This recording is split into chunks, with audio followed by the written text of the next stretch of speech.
Hello, I'm another Pilot 13, and I'm going to be reviewing the ST Wing Zero Custom from the AMA Gundam Wing in its conclusion OVA, Endless Waltz.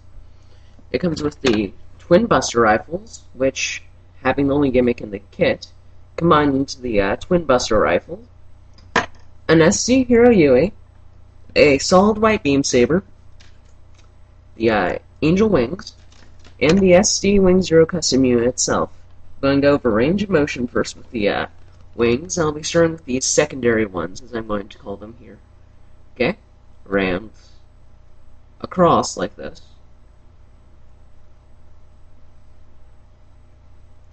Same with the other wing. They can move forward, so you can do this. Move it up about 45 degrees. And it can also perform a full 360-degree turn, like so.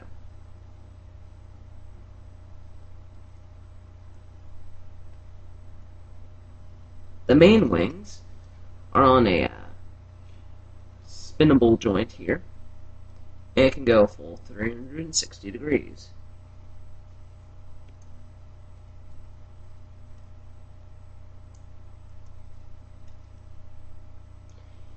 And there's a joint here, so you can move it out like that.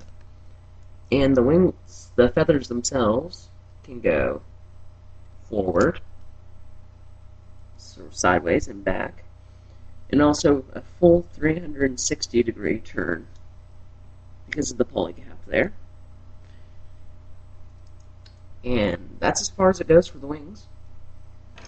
Now the ST unit itself, we'll start with the arms. Full 360 degrees here.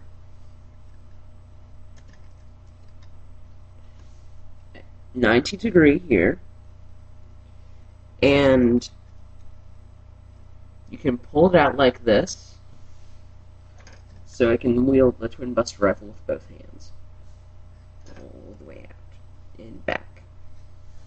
The head can spin all the way around.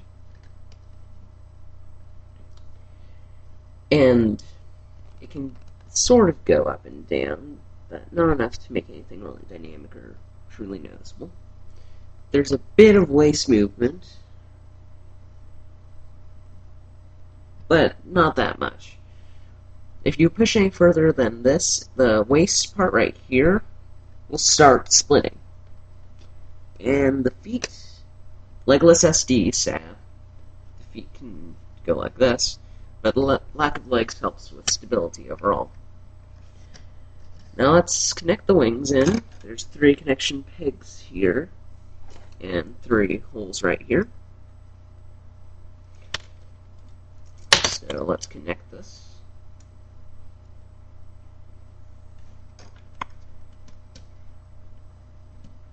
And ta-da! Here is the ST Wing Zero Custom with its spread out wings, which are the most notable differences from the anime version of this kit. Now, if you just there's a rod right here, and you just put that onto the hand. Same with the beam saber. And I'll just go over colors here. We have white, panel lined black, blue here, foil, yellow, which is foil, and a yellow V-fin, green foils, and red. It's really nice that they give you this gauntlet piece right here. That's great.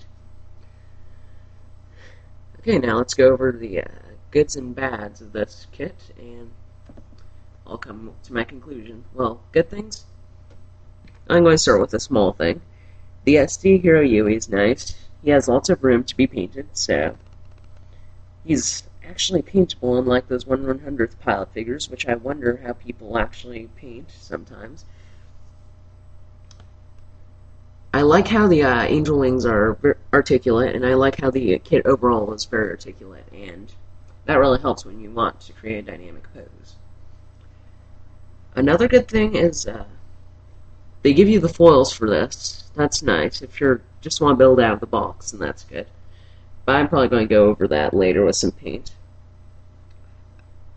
And I like how how much panel line detail there is, like on the wings and the ears right here.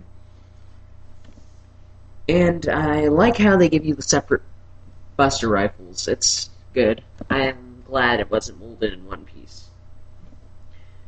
And let's see, let's go on to the bads then. Okay, first, this kit is articulate to the point of floppiness, on the wings especially. Okay, I can extend this out, and it'll flop. And this, it can't really sustain weight that well. As you've noticed, it's somewhat back heavy, and one hand can't be wielding the Buster rifle. And I also don't like how, this is probably a minor thing for me, but I would prefer this, instead of it's molded in a white color, I painted it over with Tamiya semi-gloss black. I would have preferred it in that darkish blue, in order to give it more of a, feel like it's a Buster rifle out of the box. It just looks not as bad as this does. It looks sort of like a chopstick, and I know a lot of people call them that, but it just looks bad out of the box. It's pretty bad when you compare it to, say, the SD God Gundam, which I don't have to paint in the burning fingers or anything. And let's see. One last point I'd like to make. Well, one last bad point, anyway. The connections here, here, here, here, here, and on the back of it. I really dislike the connections on this kit. They're loose, and if you've noticed, none of the stuff has been falling off during this review. I super glued most of this stuff in. The ears, the V-fin, the shoulders, and the backpack will be super glued in as well after this review, because I think they were going more for the overall design of it instead of sturdiness, like say the SD Shining or God Gundams, or even the SD Strike Noir sort of has a sturdiness to it. This one does not. It has loose pieces, and that's a bit annoying when you're trying to get a decent pose. But I super glued them in, and that fixed the problem, so it's time for my overall conclusion. This is a good kit. Despite those loose parts and the issues with the painting, I say that this is a good kit for someone who's a fan of Endless Waltz to get, or if you're just a fan of those angel wings, which are really cool, anyway. This is also a very good kit to practice out techniques on for fixing loose parts and painting, because he has some issues, you can fix them. So that's all I have to say. Good kit. Bad problems. However, these problems can be fixed, and it'll help you improve your skill as a hobbyist if you choose to go out and fix them. So, thank you very much for viewing my review, and hopefully you'll stick around for my next